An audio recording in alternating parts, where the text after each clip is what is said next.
Après s'être trouvé dans la situation d'un homme, il s'est humilié lui-même. Philippiens 2,8. Le Seigneur Jésus-Christ vint sur la terre comme une petite pierre. Il ne vint pas avec la pompe d'un roi terrestre. Il vint comme un homme et pourtant sans péché. Même aujourd'hui, ses disciples sont peu nombreux, mais il établit son royaume à travers eux. Ceux qui ont reçu la parole de Dieu, bien qu'il soit très simple, n'auront aucune crainte, mais leur cœur sera rempli d'une paix et d'une joie parfaite.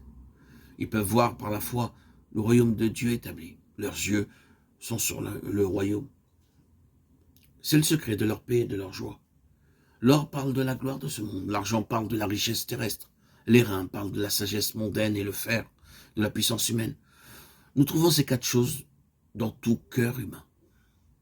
L'amour pour la gloire, la richesse, la sagesse et la puissance terrestre. Mais aucune de ces choses ne durera pour l'éternité. Un jour, elles seront complètement détruites. Si vous désirez être un vainqueur dans le royaume de Dieu, tout amour pour la gloire, la richesse, la sagesse et la puissance terrestre doit disparaître. Alors tous verront Christ, la pierre détachée, sans le secours de personne, s'expanser, se développer en vous. Vous désirerez que la vie de Christ vous remplisse et que vos yeux soient constamment dirigés sur les choses éternelles. Vous désirez alors que votre travail produise des résultats éternels. Voici notre Dieu que nous servons peut nous délivrer de la fournaise ardente, et il nous délivrera de la main, de ta main, ô roi. Daniel 3,17. Le roi Nebuchadnezzar reconnut que le Dieu de Daniel était le Dieu des dieux, et le Seigneur des rois. Verset 47.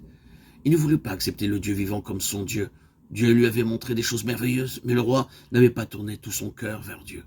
Ainsi, le roi, dans sa cécité, fit faire une grande et haute statue le représentant et demanda au peuple de l'adorer. Les trois jeunes hommes refusèrent, mais ils étaient déterminés à ne pas se prosterner devant une statue, et ceci à tout prix. Dieu a toujours préparé quelques hommes à travers les âges pour vaincre et être ses collaborateurs. De tels hommes sont souvent peu nombreux, mais lorsqu'ils ont été pleinement préparés, Dieu les utilise pour vaincre l'ennemi et confondre tous ses stratagèmes. Remarquez l'arrogance des paroles de Nebuchadnezzar. Quel est le Dieu qui vous délivrera de ma main? Quelle était sa folie et sa cécité? Les trois jeunes hommes demeurèrent calmes malgré la menace de les jeter dans la fournaise ardente. Voyez la sagesse de leur réponse.